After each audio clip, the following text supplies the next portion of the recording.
لوگ بد دعا سے ڈرتے ہیں مگر اپنے اعمال سے نہیں۔ وقت سے ہارتے ہیں وہ جنہیں اللہ پر بھروسہ نہ ہو۔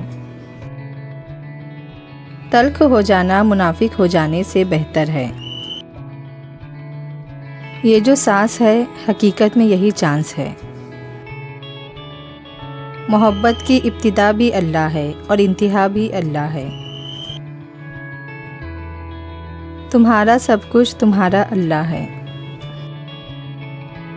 ایک شخص کی محبت انسان کو کتنا مجبور کر دیتی ہے۔ میں نے زندگی میں کسی کی اتنی پرواہ نہیں کی، اب اس شخص کی پرواہ کی ہے تو مجھے احساس ہوا کہ محبت کرنے کے بعد انسان کو کتنا جھکنا پڑتا ہے، صرف اس خوف سے کہ کہیں وہ آپ کو چھوڑ نہ دے۔ مسلمانوں کے زوال کی وجہ عبادت میں کمی نہیں، بلکہ دنیاوی معاملات میں بے ایمانی اور اسلام کو صرف عبادات تک محدود کرنا ہے۔ اگر کسی انسان کو تمہاری وجہ سے تکلیف ہوتی ہے تو تمہارے سارے سجدے بیکار ہیں۔ رسول اللہ صلی اللہ علیہ وسلم نے ارشاد فرمایا، اپنے آپ کو، اپنی اولاد کو، اپنے خادموں کو، اپنے مال کو بد دعا نہ دو، ایسا نہ ہو کہ وہ گھڑی قبولیت کی ہو اور تمہاری دعا قبول ہو جائے۔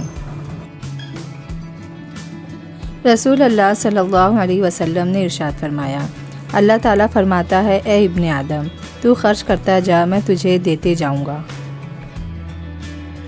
بعض لوگوں کی زندگی آپ کے لیے اہم ہوتی ہے، ان کے بغیر رہا جا سکتا ہے، مگر بعض لوگ آپ کی زندگی ہوتے ہیں، ان کے بغیر صرف مرا جا سکتا ہے۔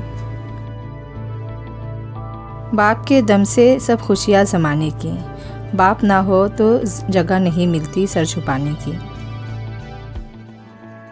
خوش رہنا سیکھو، خود سے محبت کرنا سیکھو، دوسروں میں خوشیاں مت ڈھونڈو، دوسروں کے سہارے رہو گے تو اپنی شناخت بھی کھو دو گے۔ فرمان مصطفیٰ صلی اللہ علیہ وسلم، مومن کا مرض اس کی خطاؤں کا کفارہ ہوتا ہے۔ یا اللہ، بس تو اپنی بارگاہ میں بلند رکھنا، دنیا نظر سے گرائے یا آسمان سے، کوئی فرق نہیں پڑتا۔ ضروری تو نہیں کہ تم ایک انسان کے ہر رنگ سے واقف ہو۔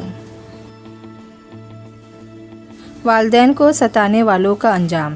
نبی کریم صلی اللہ علیہ وسلم نے فرمایا، ماں باپ کے ستانے کے علاوہ تمام گناہ ایسے ہیں جن میں سے اللہ تعالیٰ جس کو چاہتے ہیں معاف فرما دیتے ہیں، اور ماں باپ کو ستانے کا گناہ ایسا ہے کہ اس گناہ کے کرنے والے کو اللہ تعالیٰ موت سے پہلے دنیا والی زندگی ہی میں سزا دے دیتے ہیں۔ درود شریف دراصل اینٹی ڈپریشن میڈیسین ہے، جو ڈپریشن بڑھتا جائے دوا کی مقدار بڑھا دیں۔ تسکین کا سمندر اترتا ہے میرے دل کے اندر، جب دل سے میں کہہ دیتی ہوں اللہ مالک ہے۔ رو کر مانگ لیا کرو اللہ سے، اسے کسی کے رونے پر ہنسی نہیں آتی۔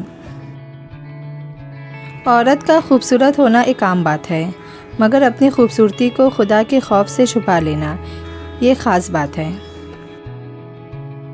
لڑکیوں کو آزاد ضرور ہونا چاہیے، انہیں اپنے پاؤں پر کھڑا ضرور ہونا چاہیے، لیکن پاؤں میں جو جوتیاں تربیت کی پہنی، اسلامی اقتدار، ادب، تمیز، اچھے برے، صحیح غلط کی پہچان رکھنی چاہیے۔ صرف دنیاوی تعلیم اور فیشن میں آگے بڑھ جانا تربیت نہیں کہلاتا۔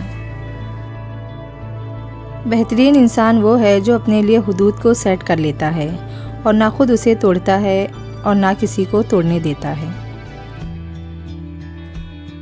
مومن کو کبھی بھی نا امید، ہوپ لیس نہیں ہونا چاہیے۔ یہ اللہ کے کچھ طریقے ہوتے ہیں انسان کو سکھانے کے لیے۔ اللہ اس امتحان، ٹیسٹ، آزمائش کے ذریعے آپ کے کون سے اسکل کو سامنے لانا چاہ رہا ہے۔ غم روحانیت کی سیڑھی ہے۔ غم محسوس کر کے انسان دوسروں کے لیے کچھ کرتا ہے۔ اللہ سے امید لگانی ہے، ساری کی ساری امید اللہ سے ہے۔